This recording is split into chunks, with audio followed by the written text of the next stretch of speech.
To Leo, skipping the buy one, get one means losing 50% of his savings potential. All right, guys, we have the Spurs just annihilating the Wolves, and the Knicks and Sixers going down to the wire as Embiid did not play, and the Knicks are now up 2-0. So let's go to the Spurs-Wolves first.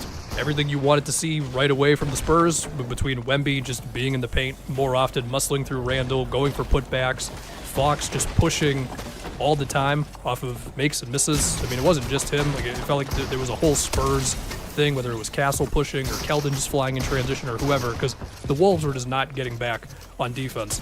Castle was relentless getting downhill. You had, among just a malaise of a game from the Wolves, you had this weird stretch where, like, Wemby wasn't even in the game. It was Kornet, and yet Kornet was effectively Wemby, because either they wouldn't challenge him. Like, I have this one Jaden pull-up three in my head where Jaden was better from three this season, but he's not a pull-up three guy. Although I'm sure if I go back through all of his shots in the Nuggets series, I'll see a few of them. I don't feel like Io challenged him on a couple of shots. Some good Spurs possessions of doubling Ant on the ball, and then Kornet would rotate back into the paint to contest Nas. There was a similar one like that when Wemby was out there where somebody sent a double, and then Wemby had to cover ground to get out to Nas, because we saw like the Nas and No Gobert lineup in this one, and they were way more prepared for that. Wemby was also helping off of Jalen Clark, which will always be a challenge for you if he has somebody that he can just kind of help off of, right?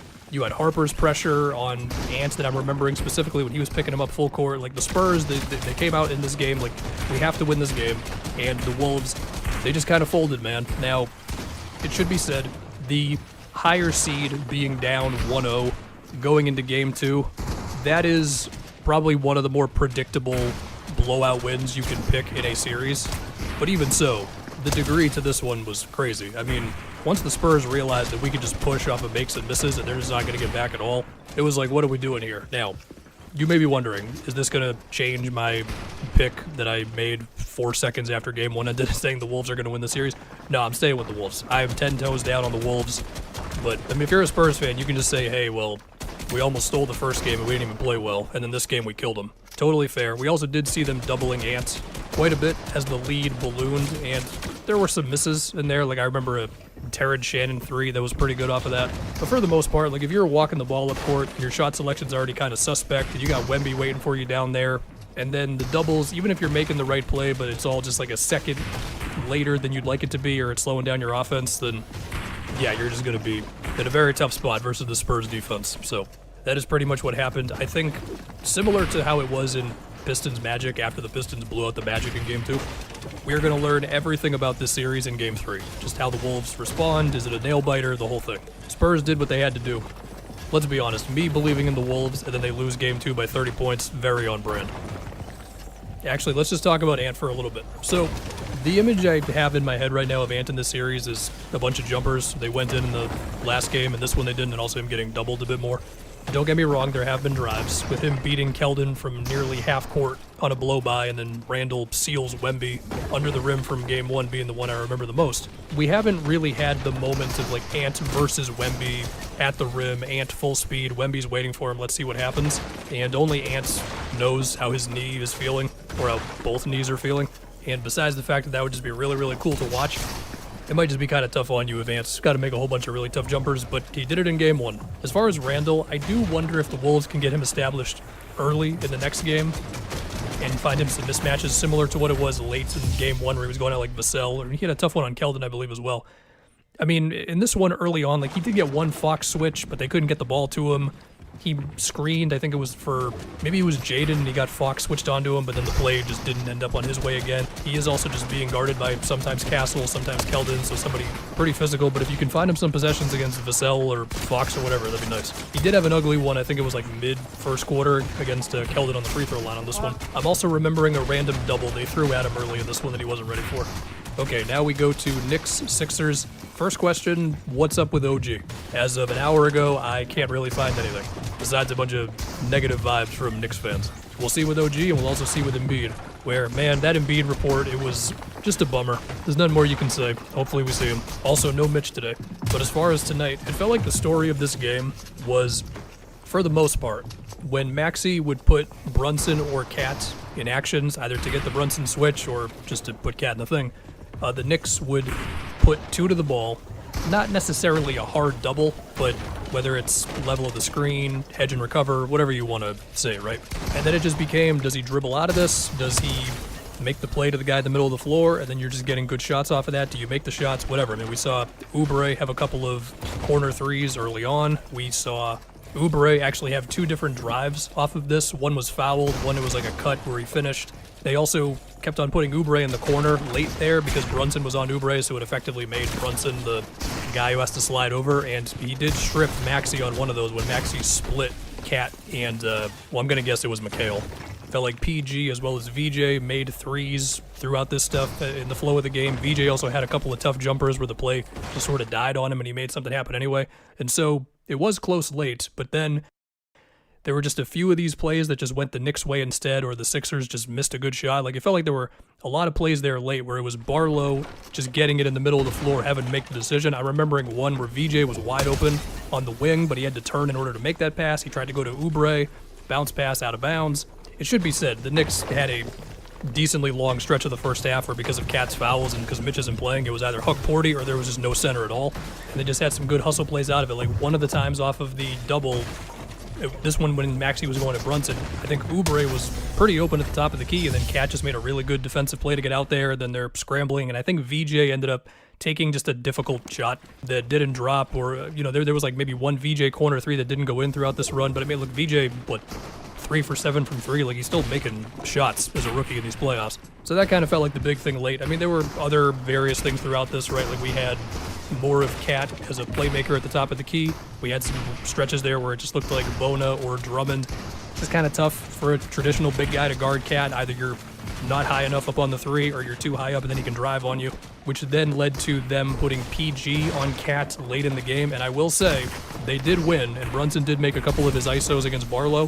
They did get back into Cat isn't really part of the offense late, unless I'm forgetting a play or two, but I'm just remembering a lot of possessions of Brunson dribbling the air out of the ball, and then I'm just looking at PG on Cat, and I'm once again having those thoughts of like, it shouldn't be this easy to take him out of the offense, but they won the game, so it's something you take note of still.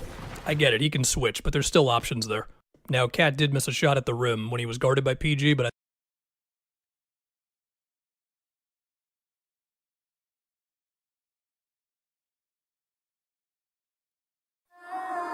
I'm freezing outside, I feel my skin tight, my coat is inside, while I look up at you.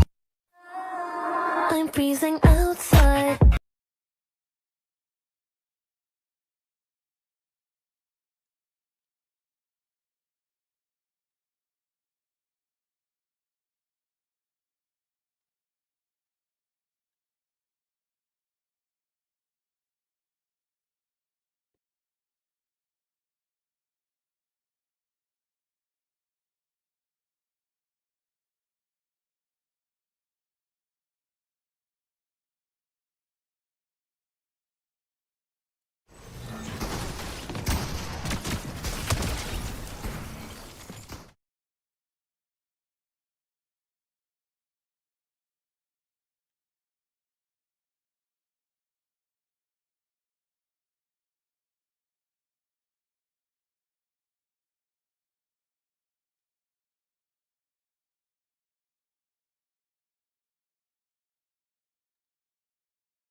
We let them live and people die. He just wants to tear it all down. Fisk is on a total rampage.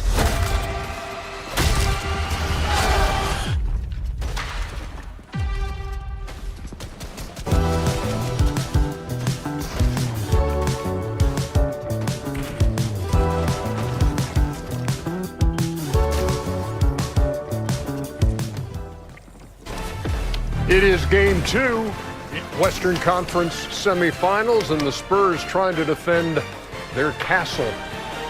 And they're doing so tonight. 59-35 is your halftime score. I caught that, Ernie. Yeah, their home, their castle, stuffed castle. I got it. That was a nice play on words, Ernie, but Kenny didn't get it.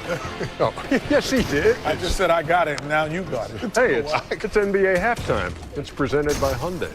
Ernie Johnson, Charles Barkley, Kenny the Jet Smith, and sitting in for Shaquille O'Neal is Draymond Green. Where is Shaquille again? He's on assignment. Yeah, what assignment? This dude, he's not on an assignment because, exactly. Because if you're on assignment, pretty much all three of us would know what you're doing. You know, when Chuck is out, I'm like, oh, Chuck had to do this. Ernie out, we know what to do. When I was out, you're like, oh, he went to the wedding. Hey, he's not here. Shut the hell up. Can we get to what we're talking When about? Shaq's not here, we should know where he is. What were we talking about? How San Antonio's got a 24-point lead? I want to know. Yeah, I told you tonight to me would be a fair indication of how good San Antonio. I thought the last game, they had been out for a while. I thought the same thing I said earlier. The same thing happened to Oklahoma City. They came out a little flat. This is a team Minnesota gonna have to beat 3 more times. Is there anything in that equation that involves we got our split?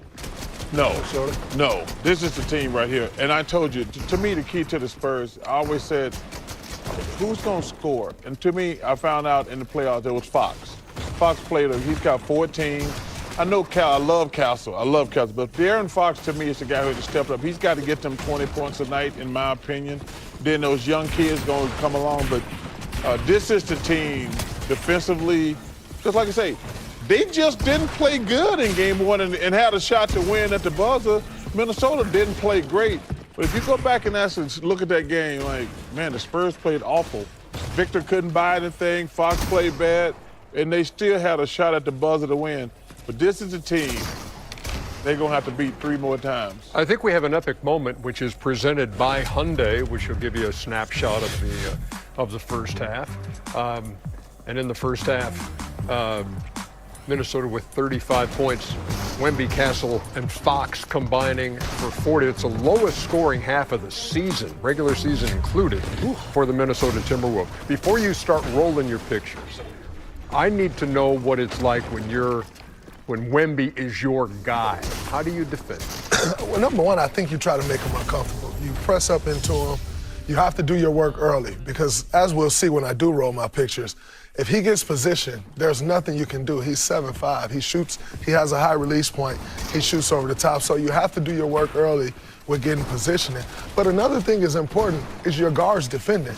If you got guys getting downhill off straight line drives, he's at the rim getting lobs. You can't stop him. So I think he did a great job. He's doing a great job tonight of inserting himself, but now you got to do their work early. Yeah. Roll them, boys. Let's see what we got. Oh, are you... Come on, Kenny. You going to the board? Hey! I was waiting on you, Kenny. No. Come on, man. He doesn't race active players. I don't race active players. He active? I do not. Well, you know what? Here we go. So if he was active, he wouldn't be here. Sometimes, oh, that's crazy. Sometimes adjustments in the playoffs are very subtle. And this adjustment involves Rudy Gobert. They took Victor Wembanyama out the game early and sat him the rest of the And he didn't touch the board, ladies and gentlemen. Touch the board. You got to know the rules if you're playing the game, son. You got to know the rules. You got to know the rules. You got to know the rules if you're playing the game. Here he goes again. I saw that coming. Get his work done in the paint, and there's no Rudy Gobert on the floor, which then leads to he stepped out 0 for 8 from 3 last game. Who's back on the floor now? Rudy Gobert. Now I can take you to the perimeter and get it done. So I think with Coach Finch, he took him out. Coach Johnson took him out. He made the adjustment. They're playing a lot faster when Rudy's not on the floor, and they're getting up and down. But when Rudy's on the floor, they're taking Vic out the game, and they're allowing him to come back in against the smaller guys. He's establishing himself in the post, and then he can work outside, and I think that's why he's having a better game tonight. I'd like to see, like I said, there's no reason for him to take 8 3-pointers. I don't care who they're playing. He took 8 3-pointers last game. I'm like, come on, man. We've had this conversation about Joel. Like, if you go, you can shoot a couple jumpers, but if you in the post, you still, whether it's Rudy or anybody else, they're going to have to double you.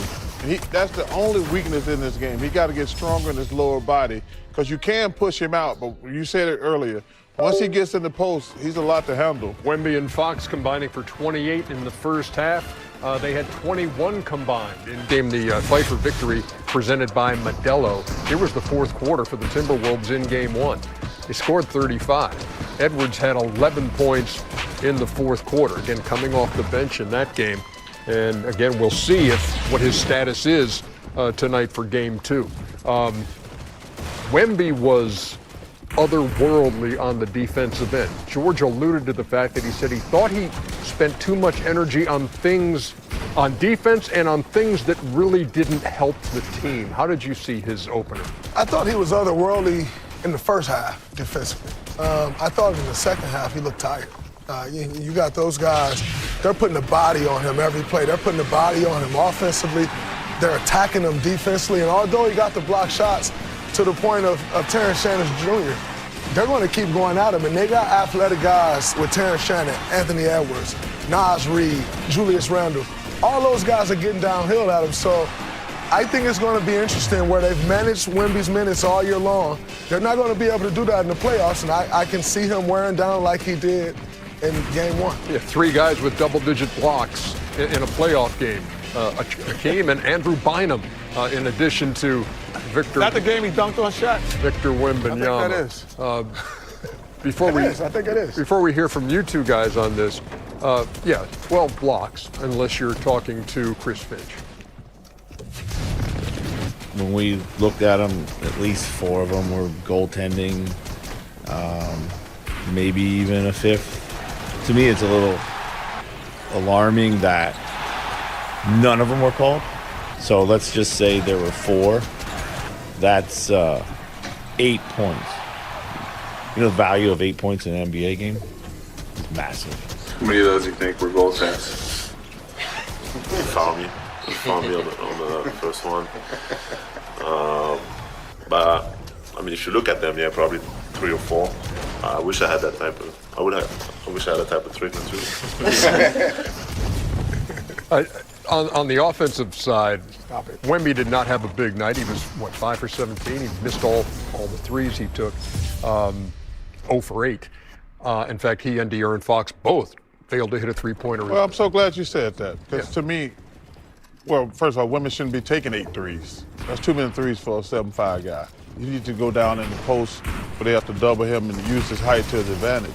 But to me, it's De'Aaron Fox. He's the guy who's got to step up. You go back and look at that Portland series. Who was the guy who played great? We all make a big deal out of Wemby because he played fantastic. We love Castle.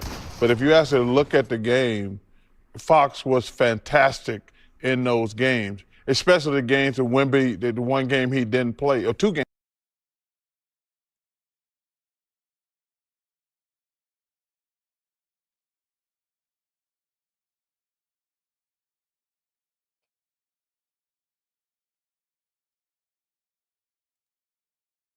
Tragic. Wild cherry, extra sweet. Max Fizz. Okay. Easily customized drinks, as unique as your guests. I hate how much I like this. SodaStream. Drink better, host better.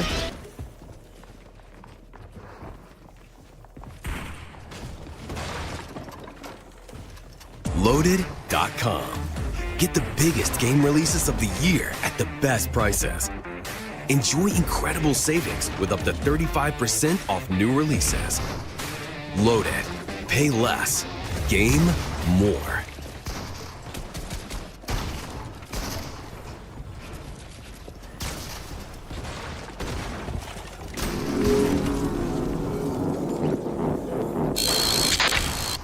This is perfect for 2026 because I'm running. Ah, I get it. Grandma, are you okay? I don't think she can run in her condition. You see her shaking? She's been like this for years, but now that she's officially in the race, I guess people are paying more attention to it. Collins is younger than Mills, but she, in a lot of ways, she looks less sturdy. Who's Collins?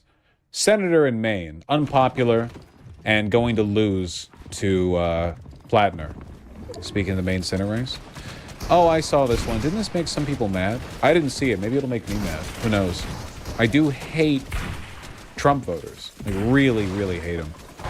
When we set out on this campaign, I was fully convinced that working people in this state have a lot more in common with each other than they might think. We often find ourselves surprised to realize that we have almost everything in common. And in the spirit of that, we're going to sit down this morning with a Republican voter from Machias and try to find out what we agree on.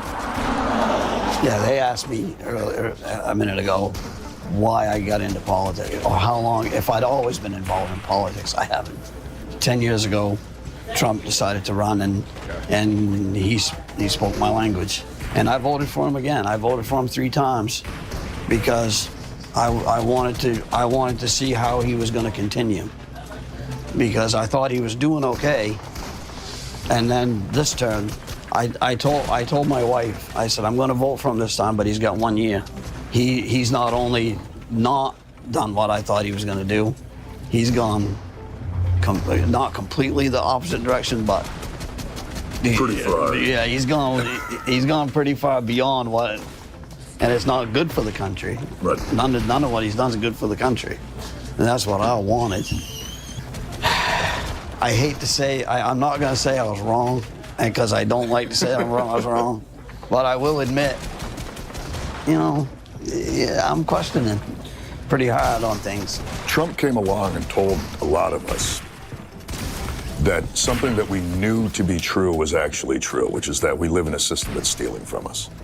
And, it's funny, I'm from Sullivan, so a lot of my friends are like 3-time Trump voters. And, I didn't vote for Trump, but I very much understand why people did. And then I talk to friends of mine who don't live in Maine or don't live in rural areas, who are always just I don't get it.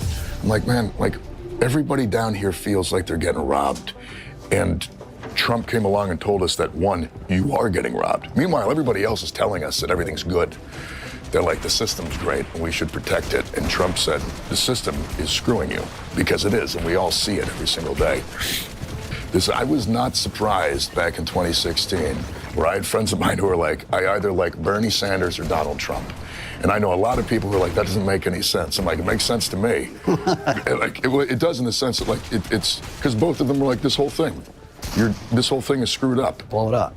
He's right. Well, I mean, he's right in the sense that descriptively, a lot of voters are really stupid and respond to populism almost apolitically. Yeah, they do the same thing with Mamdani, right? That is true. Yeah.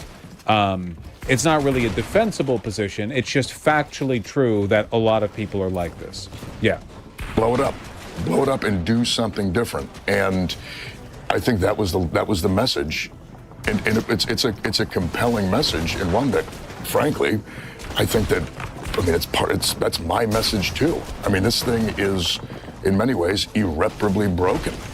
And Bernie's the reason why I really became 100% cynical, because in 2016, both times, there's 2 times that he's been just tossed aside. Yep. He had the nomination and just got replaced. Yep. Well, that's the powers that be refused to let him have it, and so they did what they do. They used their power. They didn't play by the rules. They didn't do they didn't let it be a fair playing field. They had power. They used power to make sure that they could protect it, which really is kind of, if you think about it, that's the entire system at this point. It is. What's your health insurance situation? I'm on my wife's. Yeah. Okay. Health insurance is nerd. You really couldn't come up with a more inefficient way it's just of like providing everything health else. care. It's broken. It's broken. What did Ronald Reagan say? The 7 words. I'm from the government. I'm here to help. Yeah. Well, the thing is, for me, is until this last year, because this last year with the Republican budget cuts, it hit the VA pretty hard. But until this last year, my VA care has been spectacular. I go up to Bangor, or I can do community care in Ellsworth for the small stuff, like going to the urgent care and stuff. And my VA care has been it was life-changing. Something feels weird, I just call up my doctor. And I'm like, hey, this hurts. And they're like, come on in. They do an x-ray, they take a look at it. And then I go, and we just take care of it. Things don't have to wait. I don't have to set things off because I'm afraid that I have to pay for it. And to me, that was one of the things that really kind of changed my opinions on what well-run government programs can do. I've never received a VA benefit. Really? I got out of the military in '86.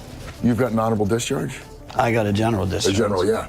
Really? Yeah, but Jesus, you've got a general. Last fall, because I am getting older, and I said last fall, I said, maybe I'll check into it. So I went to my local VA in Machias. Yep. And there's one woman that works there, and she gave me a phone number, and I said, so is this, she said, that's to a lawyer. And I said, what's the lawyer for? She goes, that's who you're gonna have to go through to get your discharge upgraded. And I said, you kidding me, really? No. A lawyer? I said, why not just... I don't know how the hell this works, I'm gonna be honest with you. Why can't the VA do it? So, one of my best friends from Iraq, guy did 2 tours, did Fallujah Ramadi, a legitimate war hero. I've seen this guy do actual heroism in combat. He smoked pot. After we got back from our second deployment, popped on a test, got discharged out of the Marine Corps, kicked out OTH, other than honorable. No benefits. He spent years just struggling. I mean, this is a guy who legitimately, is an actual war hero. And he didn't get a single shred of support from the VA. And it was all because the way that they write the rules. We wound up getting his discharge upgraded. But it took myself and a couple other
What's up?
Anyone got a mic? Yep. Anyone got? What up, dude? Oh. Hello. How you?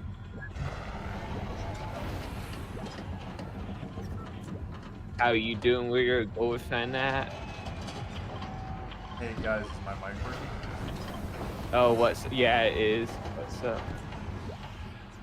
What do you guys play on? PC. Nice. What do you play on?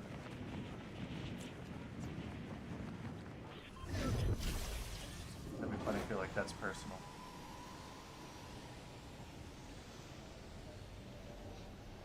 I sit on it and spin.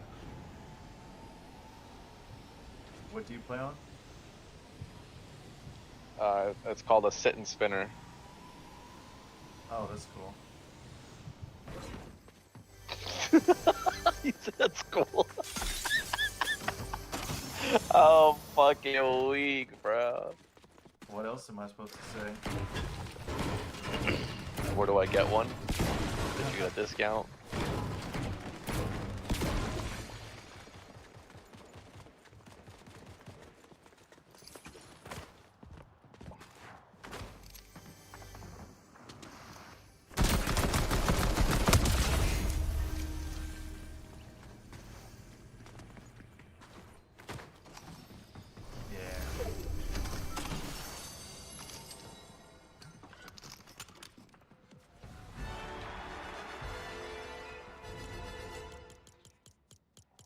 Hold still. I got mine. I'll show you. Okay. Where is it? Right foot creep, walking with it, I can't find it. Wait, what? Your mic is a little bit low. Selfies. I think. Yo, your mic is low for me.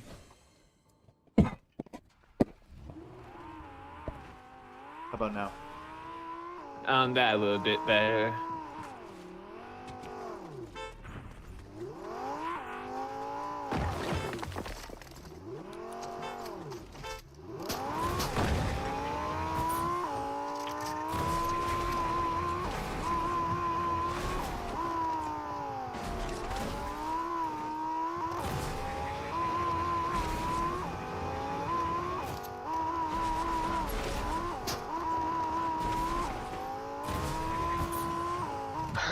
Jax, I think I played with you before, dog. You hit Yeah, on my, you have. You hit on my will- friend. Yeah, I blocked her.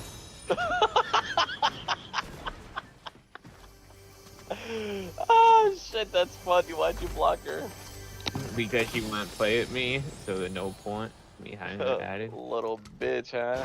Little Ray Ray. Well, she didn't play with me, so I don't keep people on my friend list that don't play with me.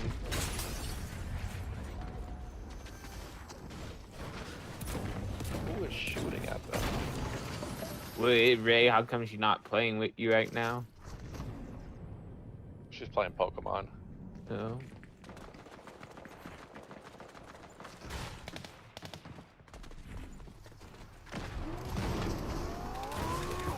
This is a real thing. Full team on me. 68. Ooh.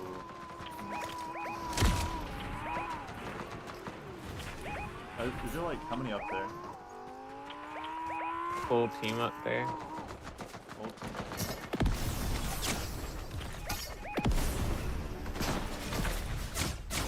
One I want to come over in a second. Okay. I'm just getting absolutely chased. Alright, I'll res.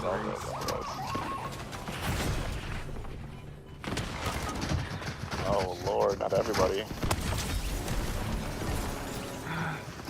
Where my team at?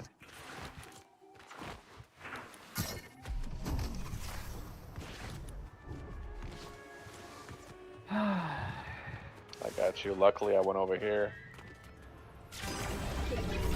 Oh, we would have all been back in lobby.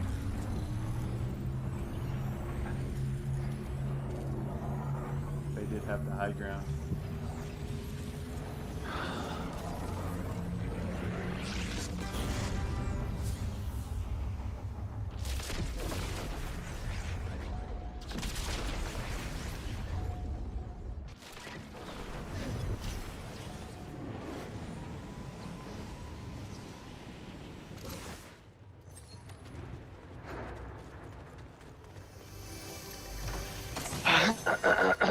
Alright, there you go. Thanks. Everybody's rest, everybody's back, we can all play.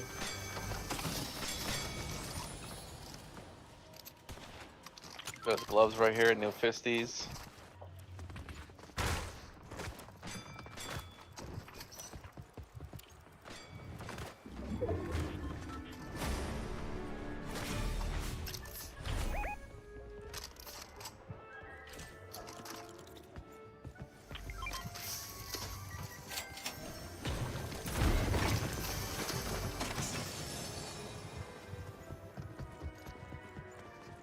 Can we talk about the political and economic state of the world right now? Wait, what did you say? I was just quoting Jalen Smith. Your mic is low again. Oh my goodness. Let me hold up. I can Your mic is low. hold up. I can turn up my input.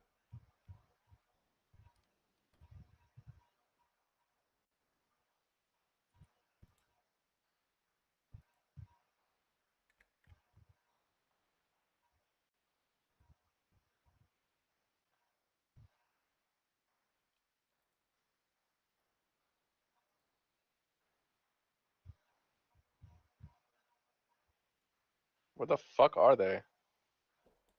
Okay, I turned it all the way up. Is this better or is this too much? Is this better or is this too much? Oh, that way too much. That way too much. Okay, I'm Now up. your mic is making a horrible sound too. Okay, how about here? Is this good? Is this good? You gotta work with me here, man. I'm trying to figure it out for you guys. Is this good? 80%? 80% volume? Yeah, it's a little better. Okay, I'm gonna keep it right here. This will be good. Dang, but my mic's lighting up the whole time. That's not good.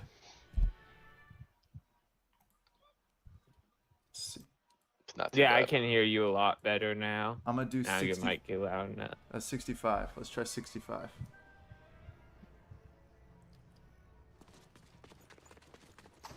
Dang, but my mic's... People. Okay.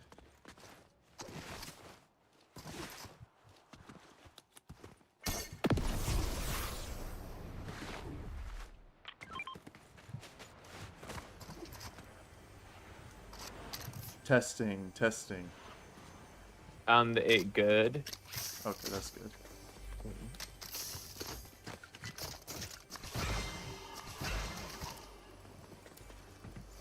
Down here.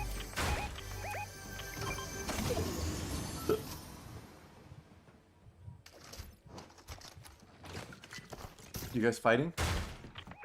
Down here. Fighting. Yeah, we're fighting.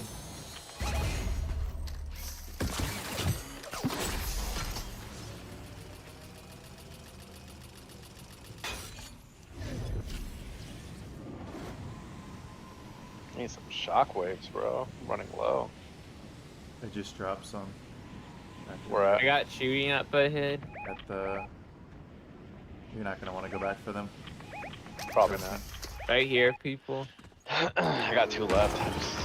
Yeah, I'm gonna go back.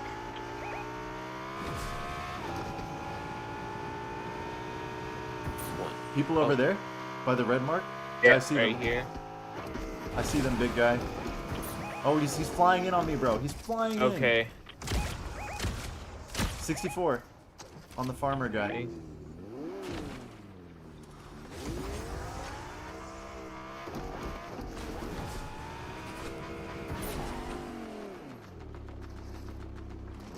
Where are we pushing? Are we pushing mountain or? Trying to get a Down. bounty, bro, so we can push them. There we go. Yeah, I like that. Oh, they're here. Perfect. Hit the rip. Let's get it. He's right next to us.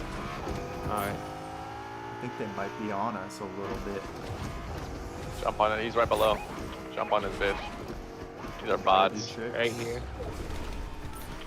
Oh, I'm going in the bush. Are they in the bush? No, they're not. Oh, here they are. Okay. Those are AI.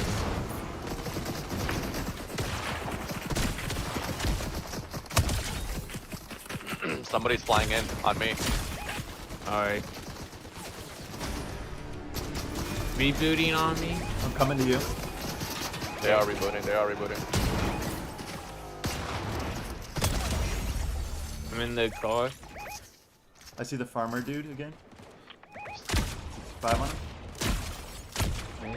Start blasting his bitch, bro. I'm blasting it. Die out. Huh?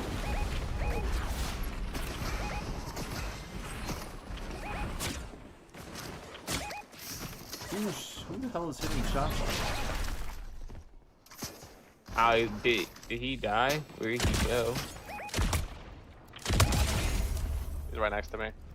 Okay.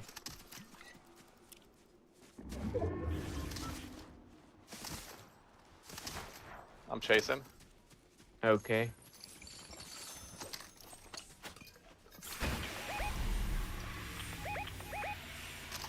Oh my god, he's whited. Knocked him. Nice.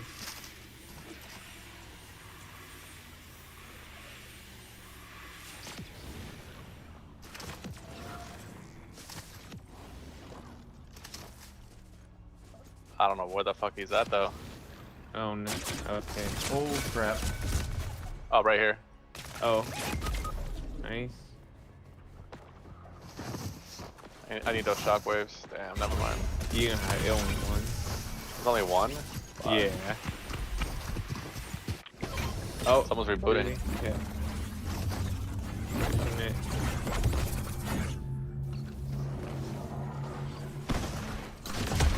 He low. One is down him. Nice. Scared some more chocolate. Want to reboot in Storm? Sure.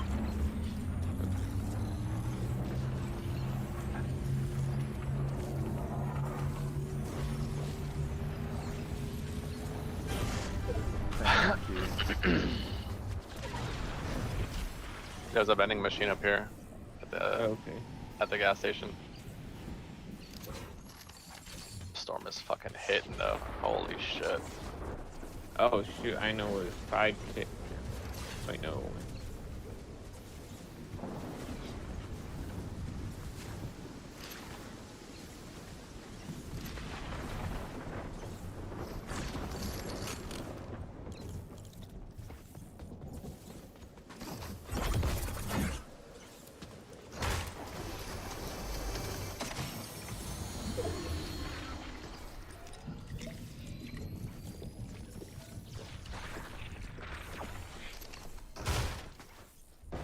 Let's get that to other people.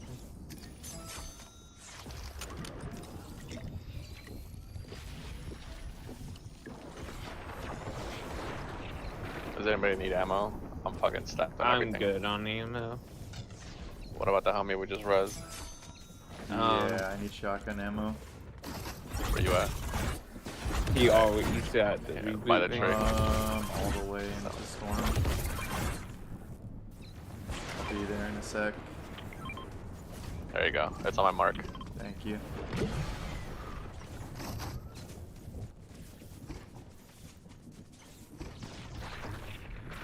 You gonna make it out? Yeah, I'm okay. 3 teams left. Let's go.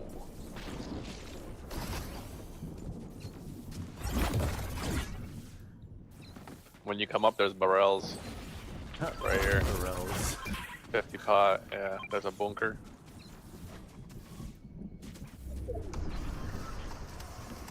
Motherfucker just rifted. Nice. I got everything. We gotta go hella far for circle. It's looking kind of stacked right now. 14 people.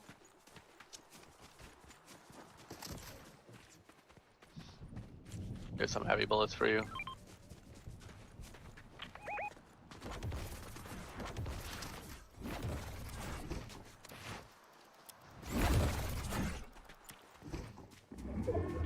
I got 2 bunks. Oh yeah, they're at the gas station.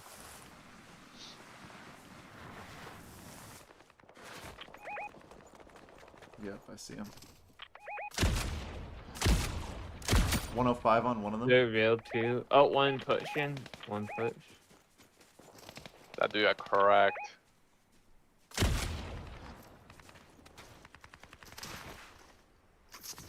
He got bunker. I got a bunk. What the fuck? Do y'all want a bunk? Yeah. Okay, I'm coming up. Yeah. I found bunker. Throw it. I already did. I'll double high it. Oh my goodness, bro. These guys are thirsty. Just gotta isolate him, just wait. I'm gonna triple high it. I'm gonna triple high the bunk. Yeah.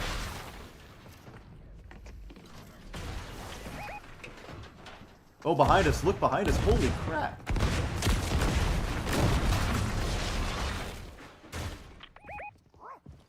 We got people coming behind too, just so you know. Okay. Yep. Knock. Nice. One is pushing. 115 on the guy they gotta across come here. towards us. They gotta come towards us. Nice. Oh, that was almost another 115. Oh, I eat more bunker. Oh, they're trying to push. Oh, yeah. 20.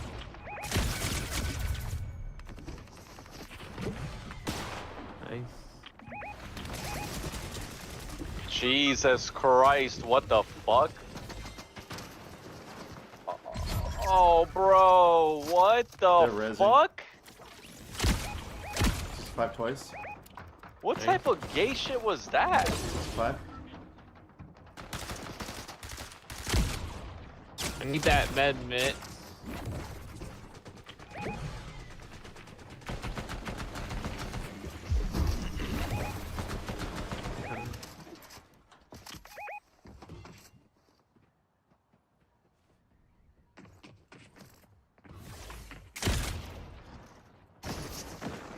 Behind.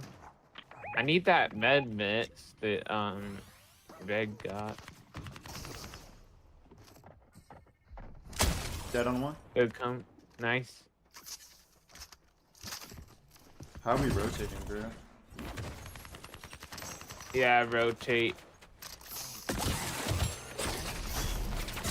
Oh crap, there was somebody in that bush. There was 3 people in that bush. Oh, good reboot, good reboot.